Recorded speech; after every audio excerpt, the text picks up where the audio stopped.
I don't need that trouble in Saudi Arabia. I don't need to go there to perform Hajj. I don't need that crowd. But Allah doesn't need you neither. Because there are millions of people who are dying just to say, Allah, we are here, labbaik, Allahumma labbaik. That's one thing you really learn when you go there. See how very insignificant it is. How we are nothing. And therefore we need to want to be something in answering to the call of Allah subhanahu wa ta'ala. That's very important. Another thing we learn, brothers and sisters, and those of you who have been there and learned that, I pray that Allah gives us the hidayah, the guidance and the tawfiq and the opportunity, the iman, the faith, the courage to continue to understand and live by that understanding. You know that ihram, Allahu Akbar, that two pieces of cloth that people tie, white, men especially, it is so interesting that forget about all the spirituality of it. Let's get into the physical, materialistic aspect. When everybody wear that two little simple piece of cloth, you really don't know who is an engineer and who is a doctor, who is wealthy, who is poor. Not at all. That's one of the hikmah in that simplicity. It brings everybody down and humbles everybody. And you could be what millionaire and what doctor and what engineer and what billionaire here in America, you realize I'm very insignificant. Nobody cares who I am or who you are. They really don't care. You make a miss, they walk over you. Your house and size and whatever we have is nothing.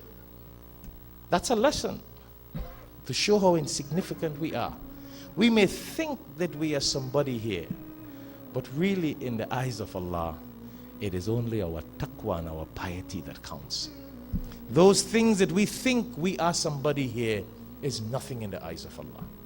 And you don't need to see the day of Qiyamah to understand that. That's the point I want to get at, my brothers and sisters.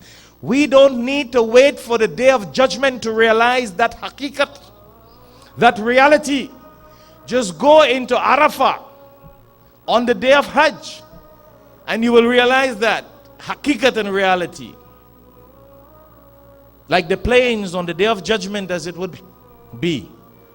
Nothing of who we think we are, but our amal, our deeds, our taqwa, our piety, our love and our trust in Allah subhanahu wa ta'ala is what counts. That's very deep. And those of us who have performed the Hajj and come back, keep that in mind. Don't let arrogance walk over us. You know, when you're in Hajj, arrogance just humbles itself. You know, here people push themselves around, brothers. You know that. People can gallivant here in America. I am this, I am that. I got 40 businesses. I own a lot of money. When you go there, nobody wants to even know who you are. You don't even pull that by immigration. It doesn't count. Nobody cares. And if nobody cares who we are, you think Allah really cares about our $1 million and our position and our jobs? Regular human beings don't care who you are. Allah looks at our piety and our taqwa, and that's a very interesting lesson we can learn right here on this earth. Because everybody looks the same. And even if a man thinks he's better than somebody, he cannot exercise it because that has no power across there.